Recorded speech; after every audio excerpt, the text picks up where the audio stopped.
मथां छा लिखी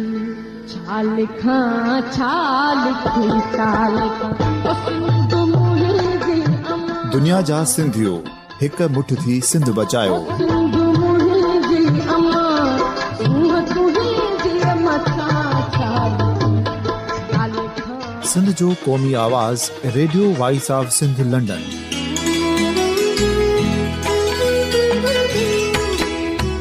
radio voice of Sindh London पंहिंजी नशरियात में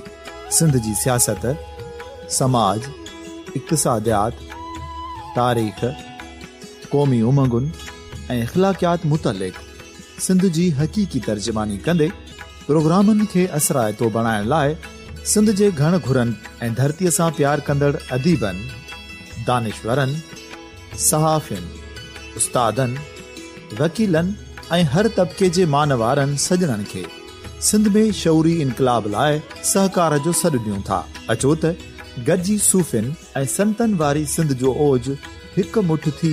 वरी वापसि आणण वारे सफ़र जा साथारी बणिजऊं।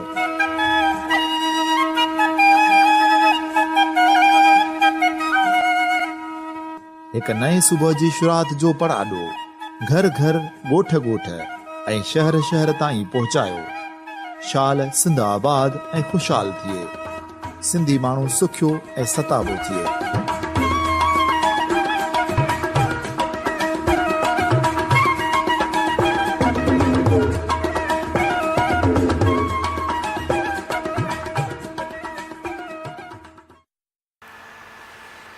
Radio voice of Sindh London पारां इमदाद अली ओढो अव्हां खे भली कार चवां थो। सामाईन, सिंध कल्चर डिपार्टमेंट ऐं सिंधी एसोसिएशन ऑफ यूरोप जे गॾियल सहकार हेठि गुज़िरियल छंछरु ॾींहुं लंदन में सूफ़ी कल्चरल फेस्टिवल थी गुज़रियो। इन मौक़े ते मुख़्तलिफ़ किताबनि जी महूरत पिणु कई वई। लंदन में पहिरें सूफ़ी कल्चरल फेस्टिवल में बरतानिया जे मुख़्तलिफ़ शहरनि, सिंध, अमरीका, कैनेडा ऐं यूरोप मां सिंधियुनि शिरकत कई। सिंध सक़ाफ़त खाते जे वज़ीर सरदार शाह, बरतानिया में पाकिस्तान हाई कमीशन जे deputy high commissioner Zahid Hafeez Chaudhry, doctor Ali Gul Meetlo, doctor Ali Raza मीरजत जन तक़रीरूं कयूं। सिंध मां आयल फ़नकारनि सनम मारूई, सुहाई अबड़ो, जिनसार अली समो ऐं ॿियनि नाले वारनि फ़नकारनि पंहिंजे फ़न जो मुज़ाहिरो कयो। हिन प्रोग्राम जी कारवाई डॉक्टर नसरीन जोणे जो ऐं यासिर काज़ी ख़ूबसूरत अंदाज़ में सरअंजाम ॾिनी। सामाईन, प्रोग्राम जी मुकमिल कारवाई अव्हां जी ख़िदमत में पेश करे रहिया आहियूं। अल्लाह जे नाले सां शुरू कयूं था अॼोके हिन मेड़ खे, अॼोके हिन सूफ़ी फेस्टिवल खे। अवल अलावलीम आला आलम जो धणी क़ादिर पंहिंजी कुदरत सी क़ाइम आहे क़दीम, वाली वाहिद वहदहू राज़िक़ रब रहीम, सो साराह सचो धणी चई हमद हकीम, करे पाण करीम जोड़ऊं जोड़ जहान जी, जेरो तुंहिंजो नाम बाज बि ओड़ियाई मना, रिय थभेर ये थूणिए तू छपर तू छाव, कुजाड़ो कहाँ तोखे मालूम सबकी। तव्हां सभिनी जे ख़िदमत में मुंहिंजे पारां यासिर काज़ी जे पारां सलाम क़बूल पवे। मुंहिंजे लाइ ताईं वॾे एज़ाज़ जी ॻाल्हि आहे त आपा नसरीन जुड़े जो मूंसां गॾु मौजूदु आहे, बल्कि मां उन्हनि सां गॾु मौजूदु आहियां ऐं अॼोकी महफ़िल जा रंग असीं ॿई तव्हां ताईं तव्हांजी ख़िदमत में पेश कंदासूं। आपा जे लाइ जेकॾहिं ताड़ियुनि जा गुलाब वर्खा कंदव त तव्हांजी मौजूदगी उनजो भरपूर सां उनजो अहसासु थींदो। जी आपा। महिरबानी यासर जो तव्हां मूंखे एतिरी इज़त ॾिनी, उर्ब ॾिनो, मान ॾिनो ऐं सभिनी अचण वारनि जी महिरबानी। उन जे लाइ मां इहो चवंदसि त दिलि जे पुरशौक़ दिलासन ते हलिया आया आहियूं, दिलि जे पुरशौक़ दिलासन ते हलिया आया आहियूं, नींहं वारनि जे नियापन ते हलिया आया आहियूं, नींहं वारनि जे नियापन ते हलिया आया आहियूं। कंहिं बि शहंशाह जो फरमान असां ते न हलियो, कंहिं बि शहंशाह जो फरमान असां ते न हलियो, सूंह वारनि जे सलामनि ते हलिया आहिनि। आप तव्हां शमशेर जो इहो ख़ूबसूरत चौसरो पढ़ियो त मूंखे बि शमशेर यादि थो अचे। ऐं जेकॾहिं गौर सां ॿुधंदो त तव्हांजी ॻाल्हि ॾाढी वणंदी। अॼोके प्रोग्राम में तव्हांखे वणण वारियूं ॻाल्हियूं खोड़ सारियूं मिलंदियूं। ऐं शमशेर चयो त असीं हाल हींअर अवां जी ख़ुदाई वॾी ॻाल्हि आहे, हले पई अञा ज़िंदगी जी लड़ाई वॾी ॻाल्हि आहे, ऐं निगाहूं खणी दाद जे लाइ मुर्कण जी कहिड़ी ज़रूरत, अवां आयो सुहिणा, अवां जी इहा ई वॾी ॻाल्हि आहे। असां सिंध जे सकाफ़त सयाहत ऐं नवादरात वारे खाते हुकूमत सिंध पारां ऐं हुन सां गॾोगॾु सिंधी एसोसिएशन ऑफ यूरोप जे पारां सभिनी महिरबाननि खे, सभिनी भेनरुनि खे, भाउरनि खे हिते कई आयल दिलि जे गहराइनि सां पंहिंजो पाण सिंध खे आछण जे लाइ, सिंध जी सकाफ़त सां पंहिंजी मोहबत जो इज़हार करण जे लाइ न फ़क़ति लंडन, न फ़क़ति यूनाइटेड किंगडम जे मुख़्तलिफ़ हिस्सनि बल्कि अमेरिका जी मुख़्तलिफ़ रियासतनि, कैनेडा, जर्मनी, उन्हनि जे ॿियनि मुल्कनि ऐं हुन सां गॾोगॾु मशरिक़ वुस्ता ऐं मशरिक़ बईद जे मुख़्तलिफ़ मुल्कनि, सऊदी अरब, दुबई मां, मुतहिदा अरब अमारात मां कई आयल असांजा सभई जेके महिरबान, असांजूं भेनरूं, असांजा भाउर, सभिनी खे दिलि जे गहराइनि सां असां वॾी कार चऊं था। ऐं तव्हां मंझि जेके सभई तव्हां प्रोफेशनल्स पंहिंजे पंहिंजे फील्ड जा ॿाहिरि मौजूदु आहियो, असां कोशिशि कंदासूं त सिंध जे सकाफ़त जे सूंहं खे तव्हां ताईं पहुचायूं। ऐं गॾोगॾु असांखे सिंध बि ॾिसे पई इलेक्ट्रॉनिक डायरी जे रस्ते ऐं सिंध जे कल्चर डिपार्टमेंट जे फेसबुक पेज जे रस्ते असां सॼी दुनिया में ॾिठा पिया वञूं, सिंध बि असांखे ॾिसे पई। तंहिंजे करे हीअ सिंध जेका लंडन में मौजूदु आहे, उन सिंध जे पारां उन सिंध खे सलाम जेका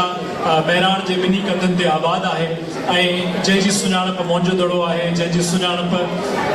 पिटाई आहे, जंहिंजी सुञाणप बज़ाति ख़ुदि बहिराण जा माण्हू आहिनि। तव्हां सभई बहिराण जा माण्हू, चाहे उहे ओलह में वसो या ओभर में वसो, तव्हां सभई मोहबत लाइक़ु आहियो। अलाह साईं तव्हांखे आबाद रखे। ऐं मां तव्हां सभिनी जे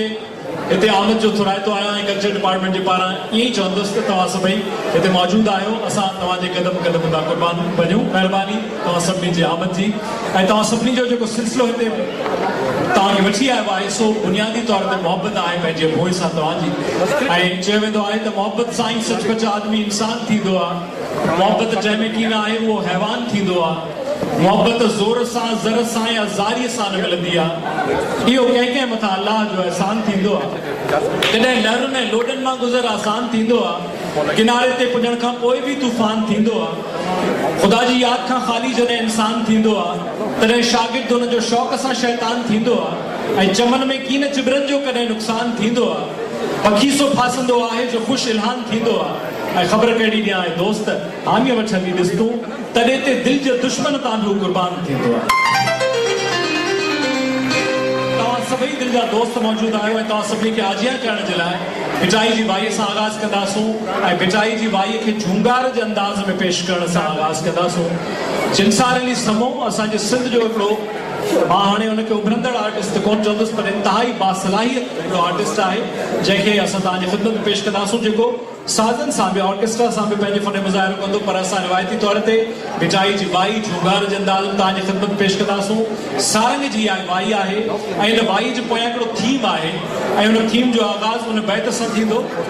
जेका सारंग में पिटाई दुआ कई आहे, साईं सदाई करी मथे सिंध सुकार। पर जीअं मूं ज़िक्र कयो त के ईस्ट मां, के वेस्ट मां, के मशरिक़ वुस्ता मां मुख़्तलिफ़ दोस्त आया आहिनि, उहो साॻियो ई पैगाम पिटाई पंहिंजे बैत में ॾिए थो त मोटी मांडवाणी जी वारे कयाईं वार ऐं विझूं हुसण आयूं चोॾस ऐं चौधार। उन बैत सां आगाज़ करे हिन दर्दमंदीअ जे देश जे वसण जो ज़िक्र करे जिनसार तव्हांजे साम्हूं पिटाई जी वाई पेश कंदो। तव्हां सभई मोहबतनि सां हुनखे वेलकम कंदव त उहो भरपूर नमूने सां तव्हांजे साम्हूं इन दर्दमंदीअ जे देश वसण जो ज़िक्र कंदो। ख़ूब ज़ोरदार ताड़ियुनि इस्तेमालु कंदा पिटाई जी वाई खे असां पंहिंजे दिलि ते, पंहिंजे अखियुनि ते रखंदासूं ऐं दिलि सां ॿुधंदासूं, दिलि जे कननि सां ॿुधंदासूं। भरपूर ताड़ियुनि में आजिया कंदा जिनसार अली समो।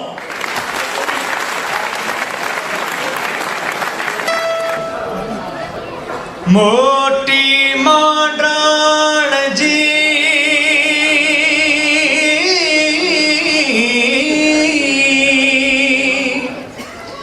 मोटी मांडराण जी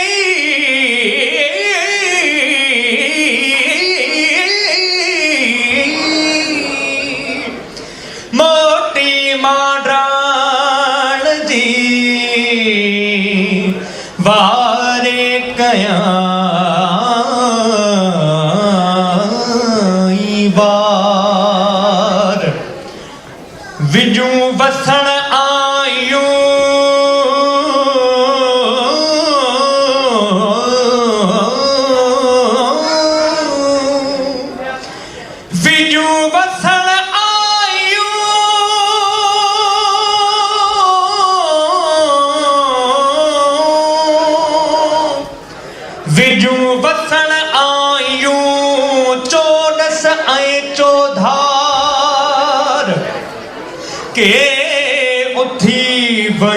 इस्तंबुल दे के मणियों मगरब पार के चमकन चीनते के लहन समरक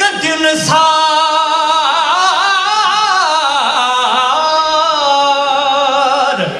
के रमी वयूं रूमते के काबुल के कंधार के दिल्ली के दखन के गुणन मथे गिरनार किन्हीं जुनी जैसलमीरता दिना बेकाने रबकार कहीं भुज भिजायो कहीं ढट्ट मथे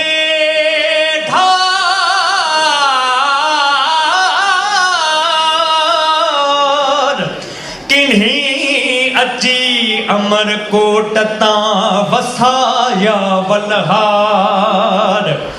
साईं मुसदाईं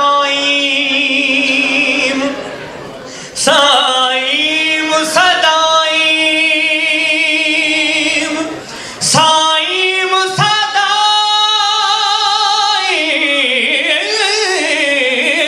मुसदाईं साईं मुसदाईं करी मथे सिंध सुकार दोस्त मिठा दिलदार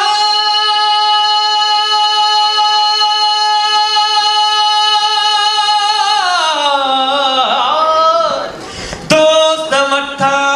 दिलदार आलम सब आबाद करी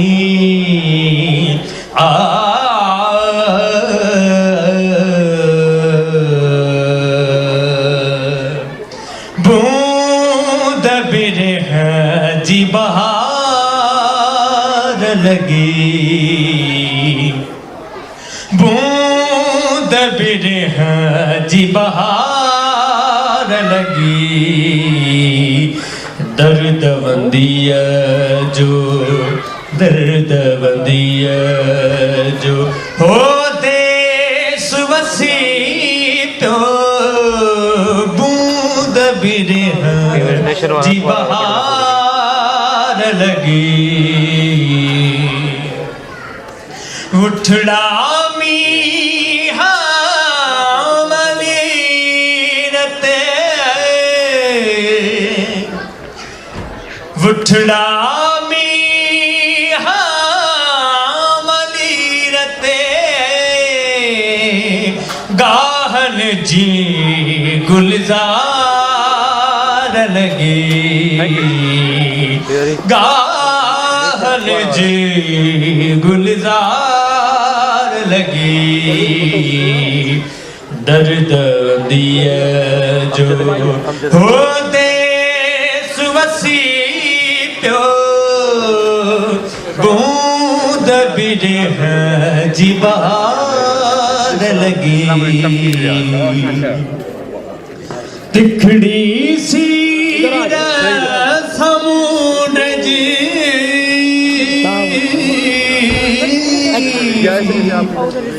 तिखड़ी सी समुद्र जी लहरन जी ललकार लगी दर्द वंदिया होते सुवसी प्यो बूंद बिरह जी बहार लगी अदियों शाह लतीफ चवे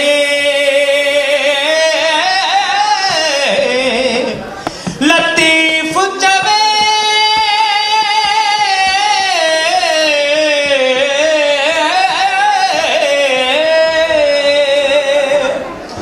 भिट जो खोट लतीफ चवे सजणन मुय जी सार लधी सजणन मुय जी सार लधी दर्द वंदिय जो दर्द वंदिय जो हो दे सुवसीनो बूंद बिरह जी बहार लगी।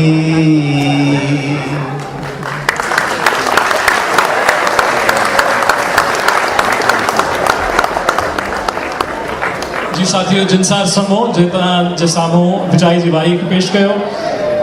सामईन बरतानिया में पाकिस्तान हाई कमीशन के डिप्टी कमिश्नर ज़ाहिद हुसैन चौधरी सूफ़ी फेस्टिवल में शिरकत कई। इन मौके ते हिन ख़िताब कयो। मिस्टर ज़ाहिद हफीज़ ज़ोरदार तालियों सां असां जो इस्तक़बाल कंदासीं।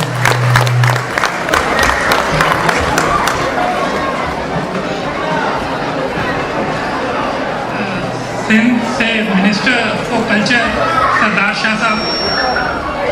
डॉक्टर मेत्रो साहब, डॉक्टर मीरचंद लाशारी साहब, हमारे सफारत खाने के बड़े काबिल अफसर हैं सिंध से गुलाम नबी साहब, दोस्तों, ख़वातीनो हज़रात, अस्सलाम वालेकुम। सबसे पहले तो मैं मुबारकबाद पेश करता हूँ सिंधी एसोसिएशन ऑफ यूरोप और department of culture government of Sindh के इतनी खूबसूरत शाम का उन्होंने आज यहाँ पे एहतमाम किया। ये ख़ास तौर पे जो सूफ़ी फेस्टिवल है, मैं ये समझता हूँ कि इससे ज़्यादा खूबसूरत हमारे कल्चर का और कोई हिस्सा है नहीं जिसकी कि हम यहाँ पे डिस्प्ले कर सकें। वैसे तो subcontinent India, Pakistan, Indus civilisation, वहाँ पे 1000 साल से पुरानी ये सूफ़ी तहजीब है। लेकिन पाकिस्तान में मैं ये समझता हूँ कि अगर किसी सूबे में आज भी सूफ़ीज़म का सबसे ज़्यादा इम्प्रिंट मौजूद है, ना कि उनके सिर्फ रिलीजन में बल्कि उनके कल्चर में, उनकी तहजीब में, उनकी मईशत में, वो सिंध है। इंतहाई खूबसूरत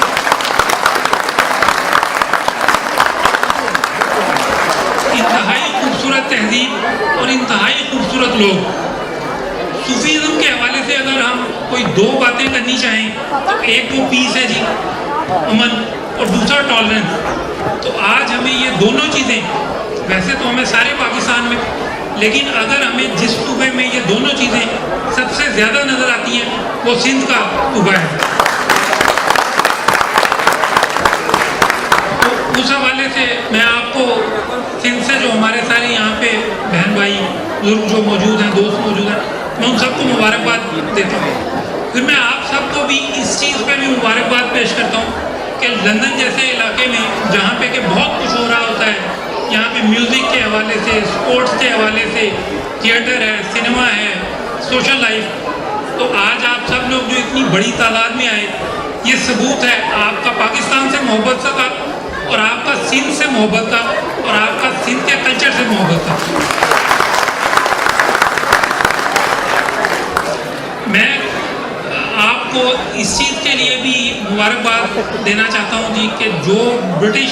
पाकिस्तानी हैं, पाकिस्तान से बाहर जो मौजूद पाकिस्तानी हैं, उनकी पाकिस्तान से मोहब्बत मैंने पिछले अपने सफारतकारी के जो 25 साल में देखी, तो मेरा दिन ब दिन उसके ऊपर यकीन और ज़्यादा मुस्तहकम हुआ। ना सिर्फ इन्हें पाकिस्तान से मोहब्बत है, पाकिस्तान के लोगों से मोहब्बत है, बल्कि हर दुख की घड़ी में, हर तकलीफ़ की घड़ी में, ये जितना पाकिस्तान के अंदर रहने वाले लोगों को तकलीफ़ होती है, एहसास होता है, उससे कहीं ज़्यादा एहसास कि मैंने पाकिस्तान से बाहर रहने वाले पाकिस्तानियों में देखा। तो पाकिस्तान भी आपसे मोहब्बत करता है, पाकिस्तान के लोग आपसे मोहब्बत करते हैं और ये आपकी कामयाबी में खुश होते हैं। ना सिर्फ ये कि अगर आप पाकिस्तान के लिए जाके ही वहाँ पे कुछ करते हैं, आप यहाँ पे रह के भी आपकी जो कामयाबी है वो पाकिस्तान की कामयाबी है और वो सारे पाकिस्तानियों की कामयाबी है। तो आज आप लोग क्योंकि यहाँ पे म्यूज़िक के लिए आए, इतने बड़े बड़े फनकार हैं, सूफीज़ हैं यहाँ पे, तो मैं आपका ज़्यादा वक्त नहीं लेना चाहूँगा। बहुत मेहरबानी। जिए सिंध, जिए पाकिस्तान। बहुत शुक्रिया हिज एक्सेलेंसी जाहिद हफीज़ साहब जो कि डिप्टी हाई कमिश्नर हैं और तैनात हैं यहाँ पर पाकिस्तानी सफारत खाने में, और आपने पाकिस्तानी सफारत खाने की नुमाइंदगी की जिसके लिए हम बेहद शुक्रगुजार हैं।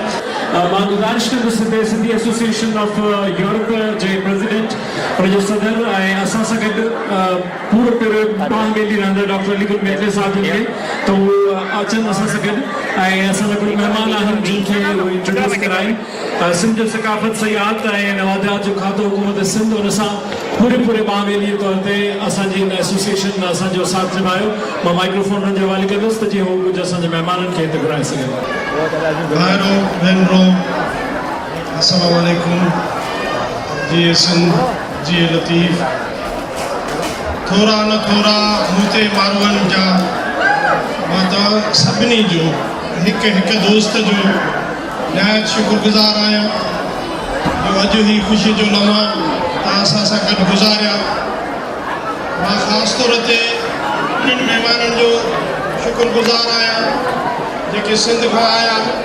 अॼु जे हिन सॼे इवेंट खे कामयाबु कयूं। समूरनि फ़नकारनि जो सिंध कल्चरल डिपार्टमेंट उन्हनि जो थोराइतो आहियां जिन जी सहकार सां अॼु ही असांजो ॾियारो कामयाबु रहियो। सिंधी एसोसिएशन ऑफ यूरोप गुज़िरियल 5 सालनि खां हिते कमु करे रही आहे। असां हिकिड़ी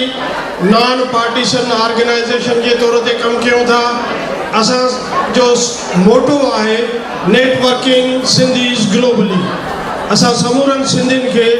जेके बि सॼी दुनिया में रहनि था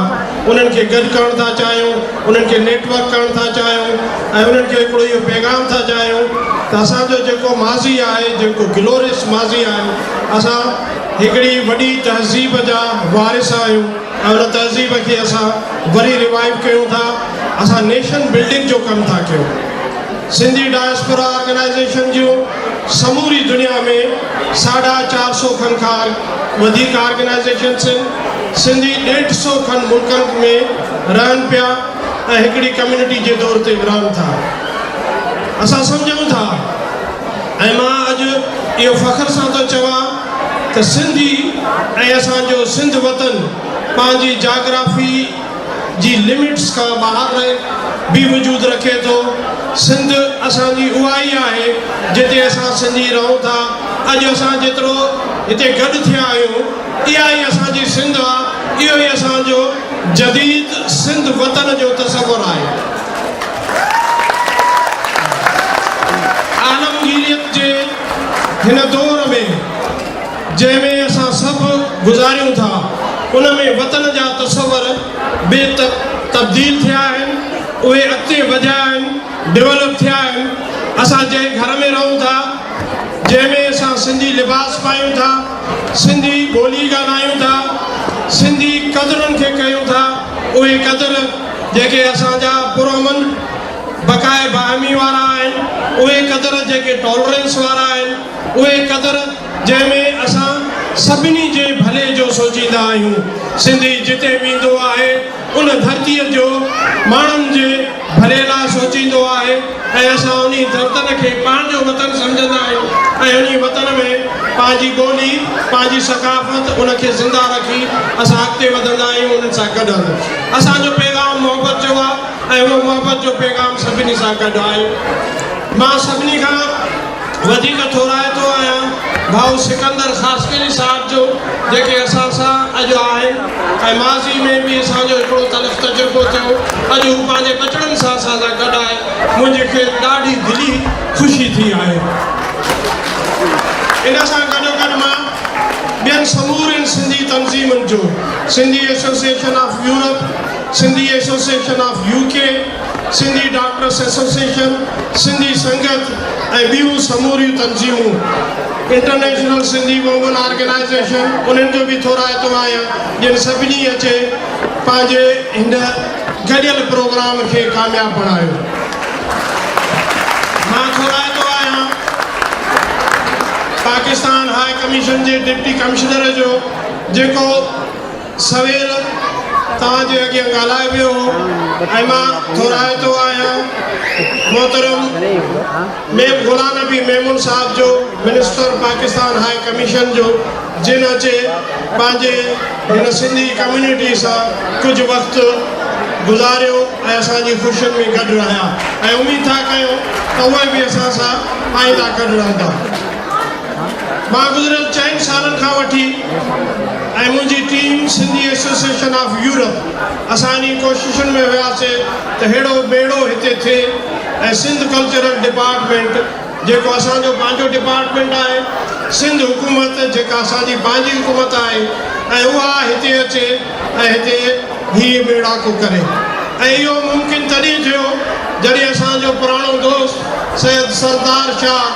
वज़ीर सकाफ़त एंटीक्विटीज़ ऐं टूरिज़म थियो। असां संदसि ऐं संदसि टीम जा बि तमामु घणा थोराइता आहियूं। ऐं पंहिंजे दोस्त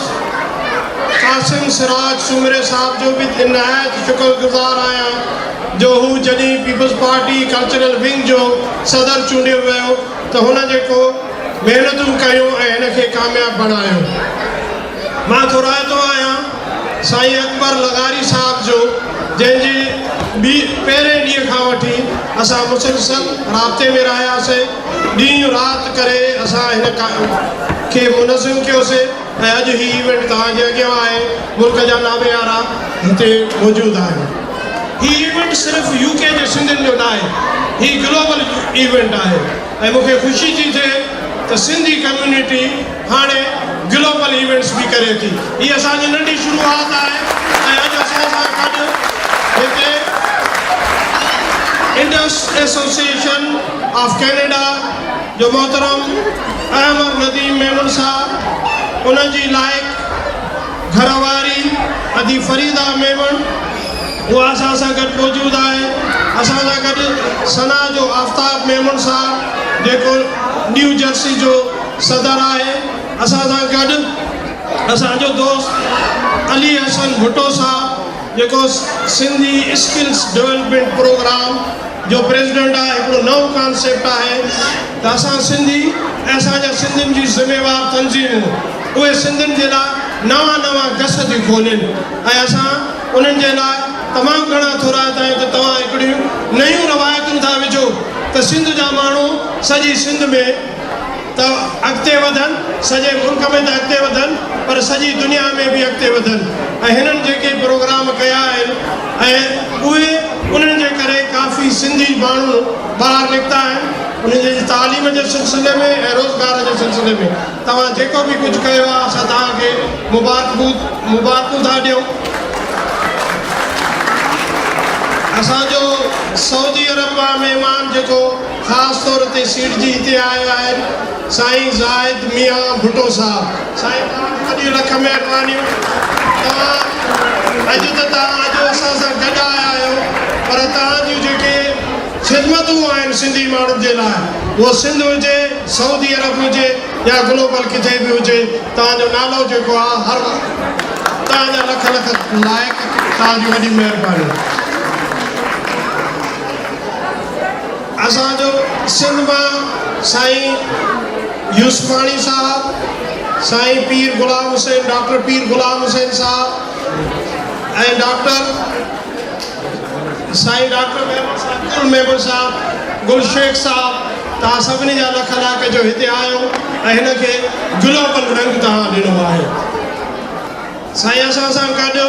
असांजी पार्लियामेंट जा मेंबर, असांजे अवाम जा चूंडियल नुमाइंदा ऐं साबिक़ नुमाइंदा असां सां गॾु आहिनि। असांजी भेण टैलेंटेड भेण फरहीन मुगल 2 दफ़ा असांजी MP रही आहे। साईं असांजो गुलमोहन ख़ान जखराणी असांजो MLA रहियो आहे ऐं सिंध जी वज़ारत में रहियो आहे ऐं हिन सां गॾोगॾु असांजो मीर साहब, मीर तारपुर साहब असांजा MP रहिया आहिनि। ॿियो साईं लालचंद उकराणी साहब, उहे बि असां सां गॾु आहिनि। साईं तव्हां सभिनी जा लख लाइक़। अॼु तव्हां पंहिंजो हक़ीक़ी अवामी नुमाइंदे वारो किरदारु अदा कयो आहे। इन्हनि सभिनी जा असांजो हरदिल अज़ीज़ साईं मुश्ताक लाचारी साहब, साईं सदाई असां सां गॾु हूंदा आहिनि जॾहिं बि को असांखे मुंझारो थींदो आहे साईं चवंदो आहे नो प्रॉब्लम मां अची वेंदुसि मां सभिनी ॿोलियुनि में ॻाल्हाईंदुसि ऐं सिंध जी धरती साईं खे जलावत जॾहिं मफ़रूर हुया ज़िया जे वक़्त में त सॼी सिंध पाण ॾिठी हुओ ऐं सिंध जो जेका मोहबत हुअनि उहा 40 साल गुज़रण खां पोइ बि ॻाईंदा रहंदा आहिनि साईं तव्हांजा लख लाइक़ तव्हांजी महिरबानी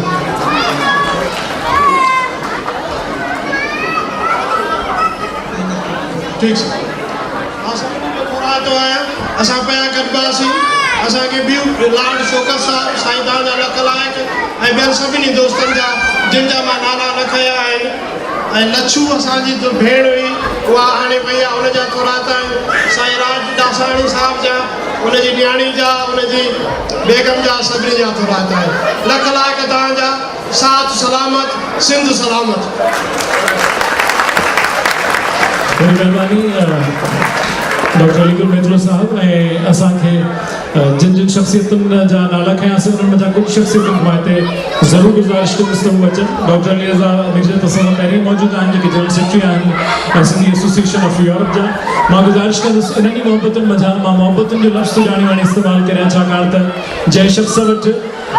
उन वज़ारत जी न का होॾ आहे ऐं न का उन को उन ते गुरूर ऐं तकबर ऐं असांखे बि ख़ुशी आहे त हिकिड़ो अहिड़ो अदबी न फ़क़ति ज़ौक़ रखंदड़ बल्कि पाण हिकु लिखंदड़ लिखारी भरपूर ख़ूबसूरत नमूने सां लिखंदड़ ख़ूबसूरत शाइर ऐं मौसीक़ी जो ज़ौक़ रखंदड़ सक़ाफ़त जो ज़ौक़ रखंदड़ सक़ाफ़त जी ॼाण रखंदड़ सरदार शाह असांजे सक़ाफ़त जे हिन वज़ारत जी बाग़ संभाले वेठो आहे असां लाइ सिंध वतन आहे असांजे जिस्म ते पातल असांजे रूह ते पातल असां लाइ ॼण बदन आहे ऐं उन बदन जे ख़ूबसूरतीअ ऐं सूंहं ऐं सुगंध जो प्रचार पूरी दुनिया में करण जो अज़्म असांजे प्यारे सरदार शाह कयो आहे मां मोहबतुनि मंझां खेसि गुज़ारिश कंदुसि असांखे हिते जॉइन कनि ऐं अॼु असां कोशिशि कंदासीं त उन्हनि जे इज़हार ख़्याल सां गॾु उनजो इहो ख़ूबसूरत नज़्म बि उन्हनि खां ॿुधूं त असांजा सिंध वतन आहे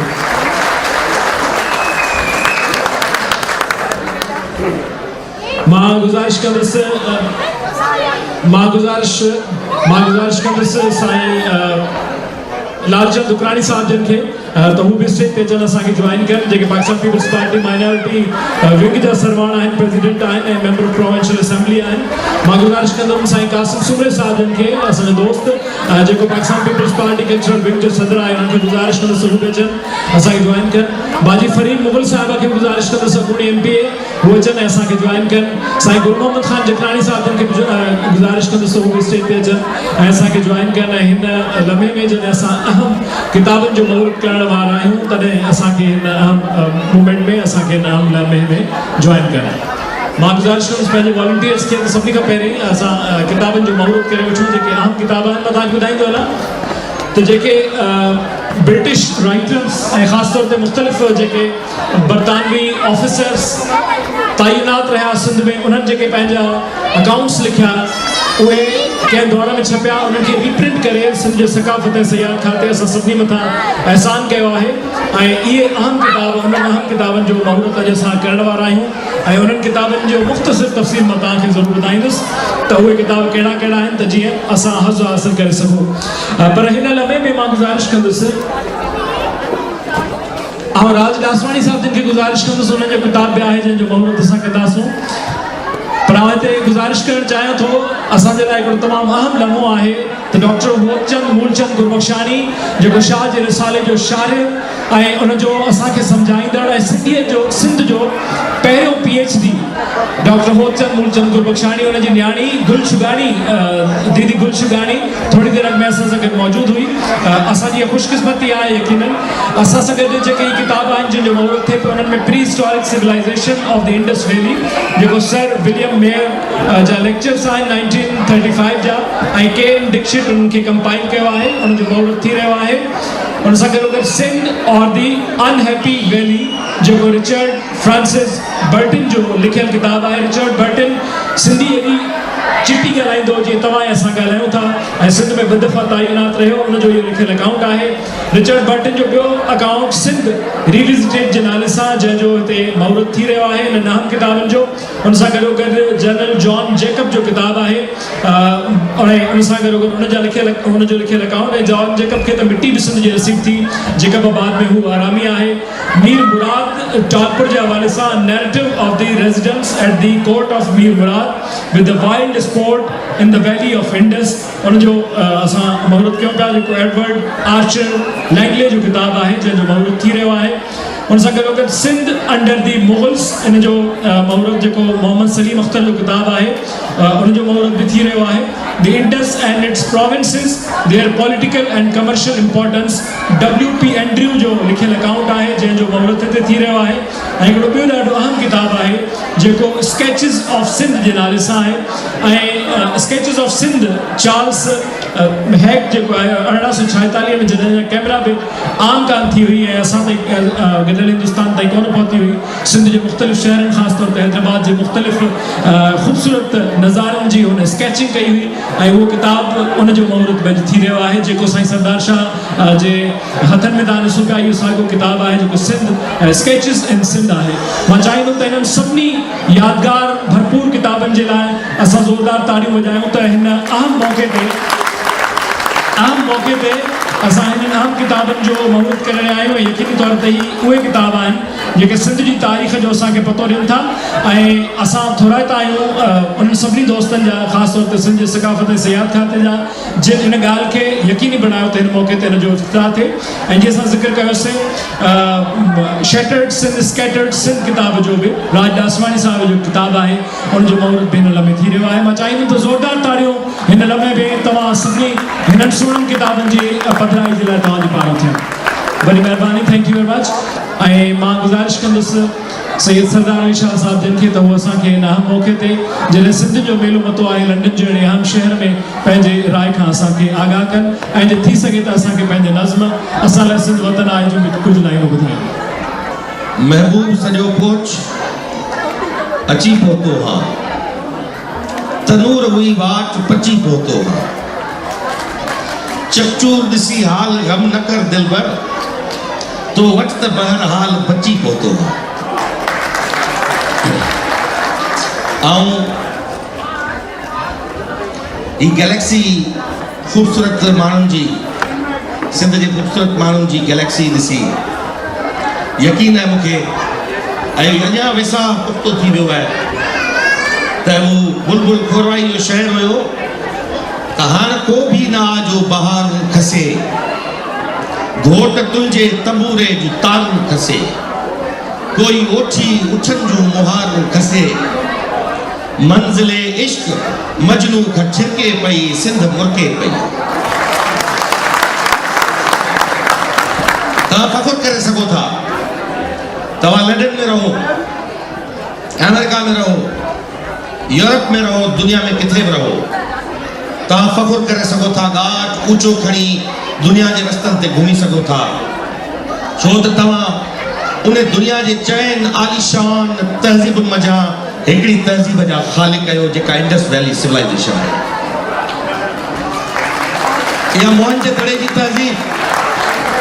इहा मोहनजोदड़ो जी तहज़ीब जंहिंजे किंग प्रीस्ट खे पंहिंजे बुत ते अजरक पातल आहे, जेका अॼु तव्हांजी किचन में आहे। इंडस वैली जी उहा तहज़ीब सिंधु सभ्यता जे उन दौर जी दुनिया जी तहज़ीबुनि खे, आलम इंसानियत खे पंहिंजी पहिरियों विखूं खणणु सेखारी। उहा मलमल मोहनजोदड़ो जी नीरड़ी मलमल हुई जेका फ़िरौन मिस्र जे फ़िरौन जे बुतनि ते पातल हुई। इहा सिंध हुई जॾहिं अलेक्जेंडर सिकंदर जॾहिं हमलो थो करे, सिकंदर आज़म, तॾहिं हुन पंहिंजी माउ खे मोर जो तोहफ़ो मोकिलियो हुयो सिंध मंझां। जॾहिं हुते पहुतो उहो तोहफ़ो, तॾहिं हुनजी माउ चयो त जंहिं सरज़मीन जा पखी एॾा सुहिणा आहिनि, तुंहिंजा माण्हू केॾा हसीन हूंदा।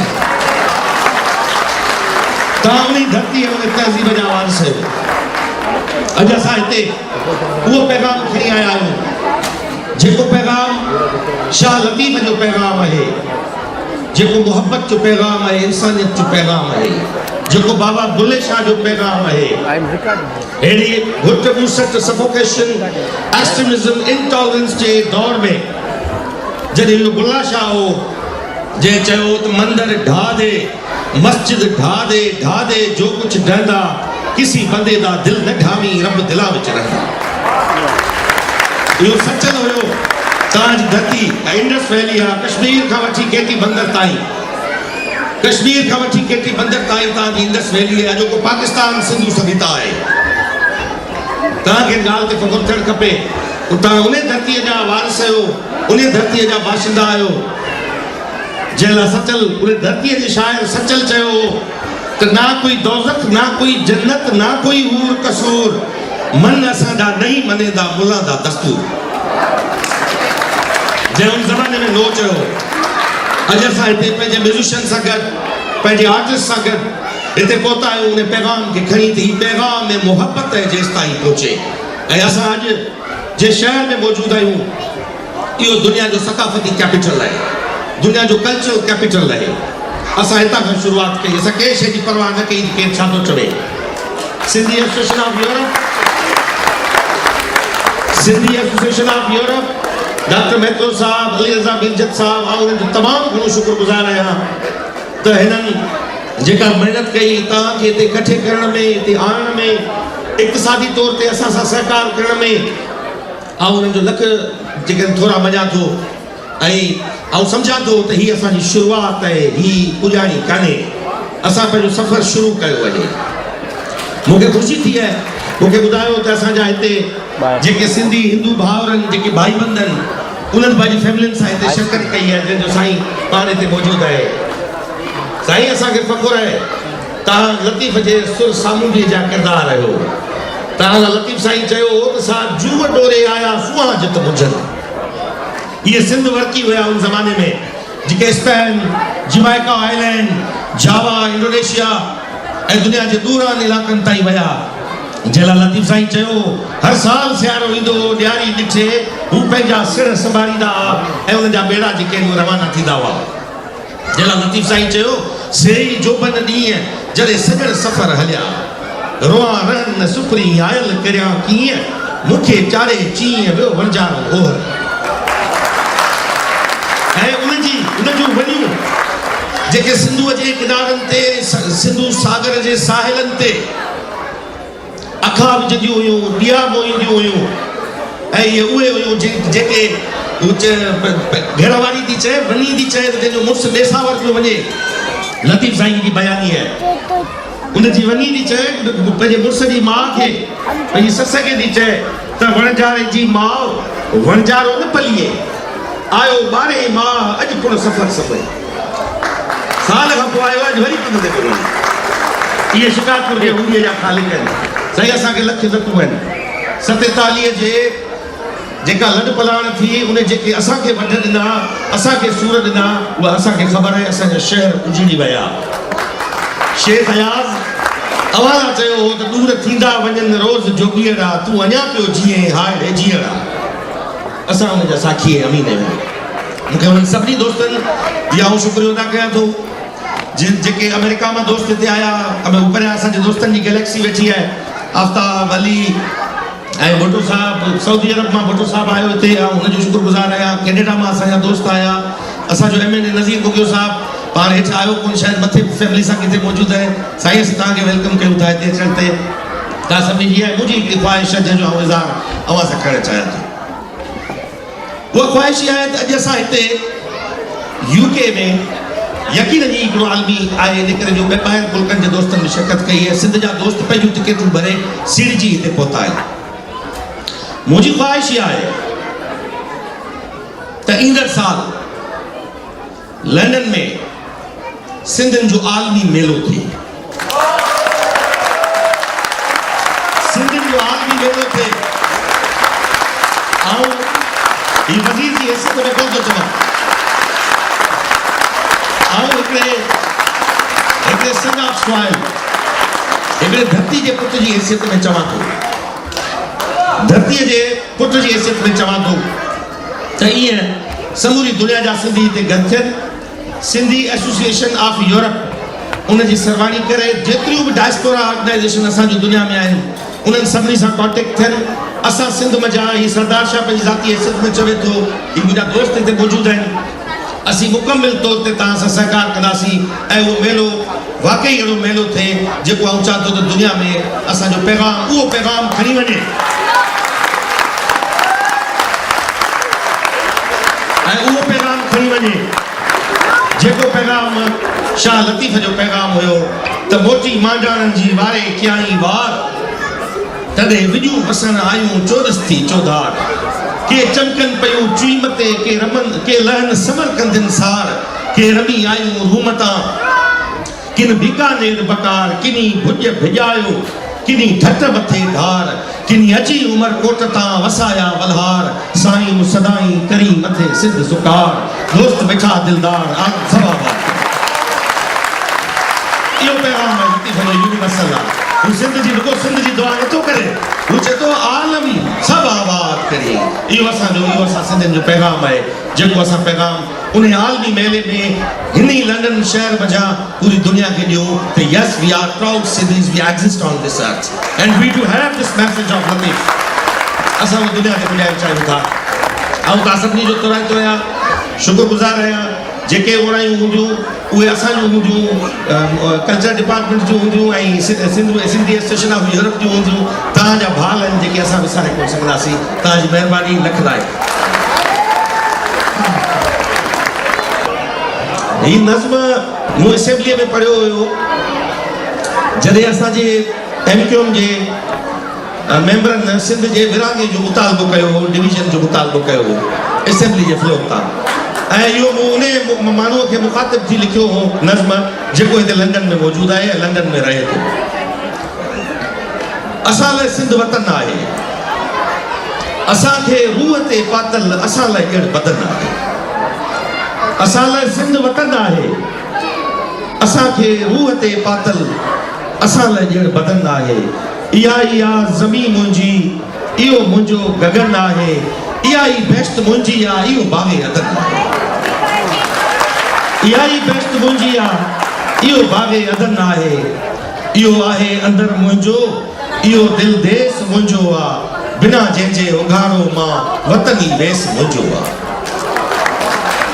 बिना जंहिंजे उघाड़ो मां वतनी वेस मुंहिंजो आहे चवीं थो जिस्म मुंहिंजे तां इहो तूं वेस लाहींदे करे लीड़ू लिंगण जो तूं बदन मुंहिंजो विराईंदे नवां नक्शा बढ़ाईंदे लिगी जे वार करणो अथई असांखे रूह पंहिंजे खां अगर जे धार करणो अथई अचे को खून जो दरिया अवल सो पार करणो अथई गंगा जमुना जे पाणीअ सां निभायो कोन तो नातो 400-500 साल उते रहियो गंगा जमुना जे पाणीअ सां निभायो कोन तो नातो सिंधु जे जल ते जीअंदे सिंधु सां वेर तो लातो सिंधु जो पीउ आहे मुंहिंजो सिंधु जा माउ वांगुरु आहे गुलनि जहिड़ा बचा जनमे सिंधु जा वाउ वांगुरु आहे असां का थञ थूअर जी न पीती आहे न पीअंदासीं सदा ममता जी झोलीअ में जुगनि जा जुग जीअंदासीं उतर थर लाड़ ऐं काछो इजो पिया ॼण गिची तुंहिंजे ढंढू ढोरा सिंधु सागर वतन जा वण गिची तुंहिंजे जॾहिं ही विॼ जीअं वांगी तिखी का डोड़ थी ईंदा हज़ारे ऐं लखे आहिनि अॼु कॾहिं तां किरोड़ थी ईंदा कलाची कुंड पियो कंबंदो जॾहिं गजगोड़ थी ईंदा इहे नक्शा बि तुंहिंजे लाइ गिची जो नोड़ थी ईंदा इहे नक्शा बि तुंहिंजे लाइ गिची जो नोड़ थी ईंदा वतन जी राह आख़िरी सीक्वेंस वतन जी राह रेटे सां खिली खेड़े सुम्हण वारा मिटीअ खे ॾेई मथां पंहिंजे वतन वेड़े सुम्हण वारा वतन में साह जिन जो आहे वतन तिन लाइ बदन आहे वतन ते जिन पढ़ियो कलमो वतन तिन लाइ कफन आहे असां लाइ सिंध वतन आहे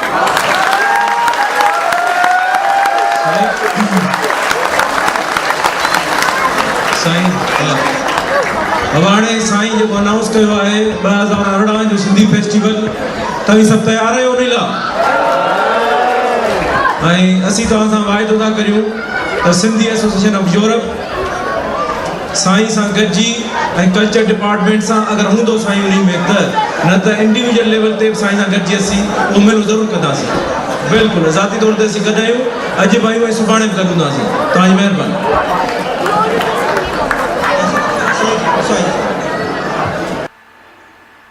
सामाईन, सिंध कल्चर डिपार्टमेंट ऐं सिंधी एसोसिएशन ऑफ यूरोप जे गॾियल सहकार हेठि गुज़िरियल छंछरु ॾींहुं लंदन में पहिरियों सूफ़ी कल्चरल फेस्टिवल मल्हायो वियो। इन प्रोग्राम जी मुकमिल कार्रवाई radio voice of Sindh London पारां अवां जी ख़िदमत में पेश कई वई। सामाईन, प्रोग्राम में मोकिलाइण खां अॻु अवां खे ॿुधाईंदो हलां त सूफ़ी मेले में पेश कयल ख़ूबसूरत मौसीक़ी जो कुझु हिसो प्रोग्राम जी पुॼाणीअ ते अवां जी ख़िदमत में पेश करे रहिया आहियूं। पंहिंजे मेज़बान इमदाद अली ओढो खे इजाज़त ॾींदा शाल सिंध आबाद ऐं ख़ुशहाल थिए, सिंधी माण्हू सुखियो ऐं सताबो थिए। सदाईं गॾु।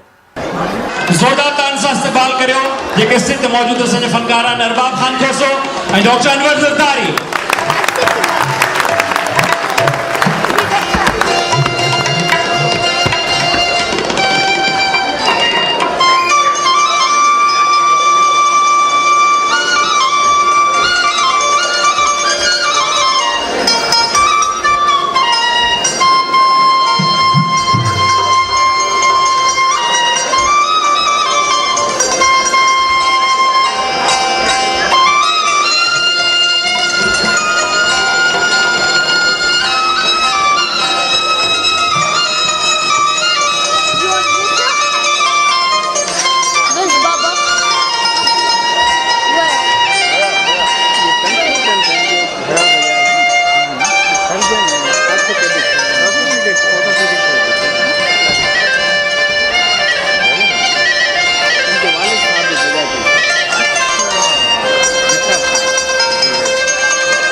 मारवी तव्हांजे साम्हूं पंहिंजे सुरनि जी बरखा करे न मूंखे गोड़ में मज़ो कोन थो अचे सनम खे चवां थो वापसि हली वञे बैक स्टेज जेकॾहिं मां अञा वधीक तव्हांजो जोश ख़रोश ॼाणणु चाहियां हक़ मौजूद जो नारो हणां थो सदा मौजूद जेतिरे जोश सां चवंदो त सनम खे ओतिरे जोश सां घुराइबो हक़ मौजूद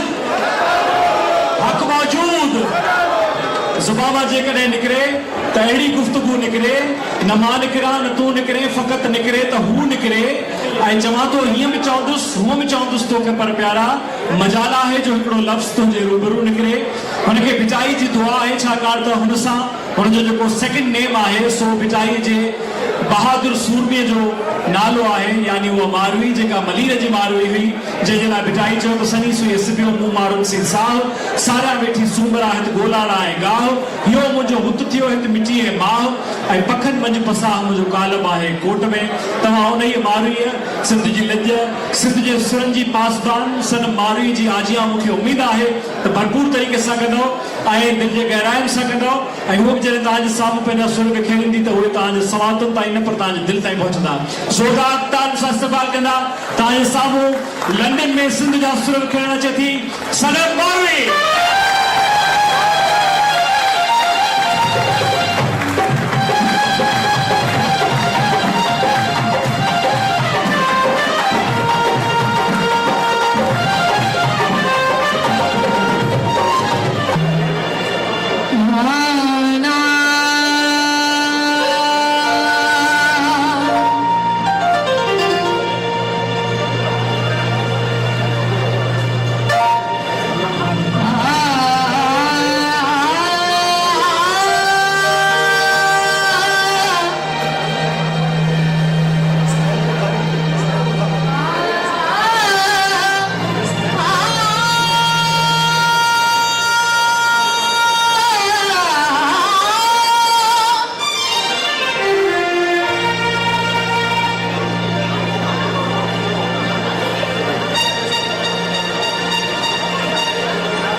है फुतही के वो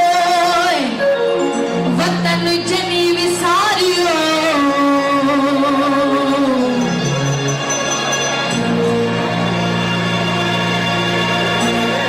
नथो जो सिंध लय लड़े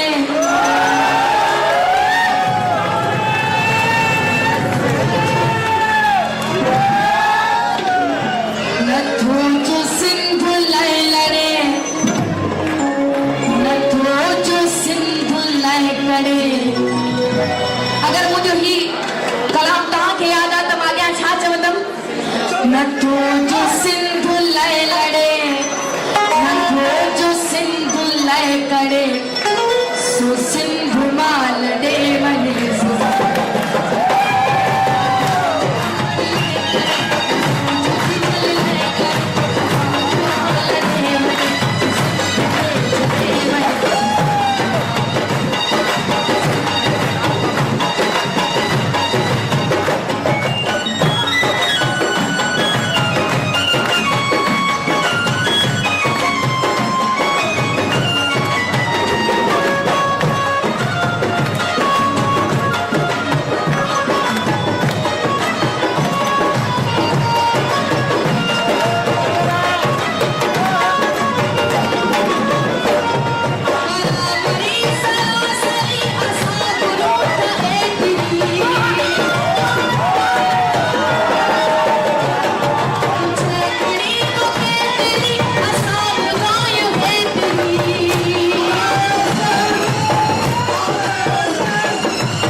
जो सच की नियता सड़े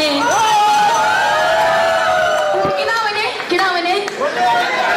जो सच की नियता सड़े सो सिंध मां लड़े वने सो सिंध में छड़े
चरखड़ा झूम चरखड़ा झूम चरखड़ा चरखड़ा झूम चरखड़ा चरखड़ा झूम चरखड़ा चरखड़ा झूम चरखड़ा थाइयां दा तेरी कत्तड़ वाली जी चरखा बोले बोले चरखा बोले बोले चरखा बोले साई साई मोहन बोले चरखा बोले साई साई मोहन बोले मैं हुसैन शकीर बोले मैं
तुंहिंजी मथां छा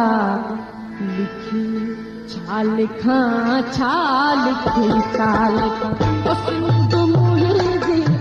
दुनिया जा सिंधियो हिक मुठ थी सिंध बचायो।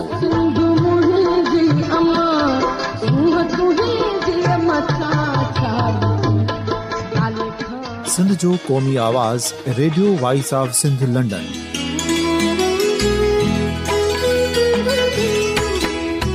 Radio voice of Sindh London पंहिंजी नशरियात में सिंध जी सियासत, समाज, इक़्तिसादियात, तारीख़, क़ौमी उमंगुनि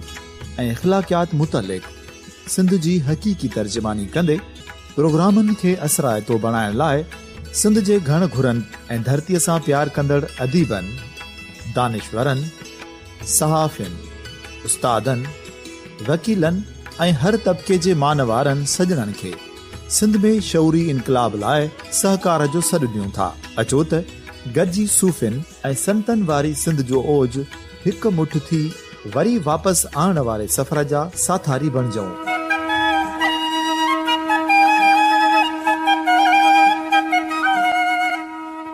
हिक नए सुबुह जी शुरूआत जो पड़ाॾो घर घर, ॻोठ ॻोठ ऐं शहर शहर ताईं पहुचायो। शाल सिंध आबाद ऐं ख़ुशहाल थिए, सिंधी माण्हू सुखियो ऐं सताबो थिए।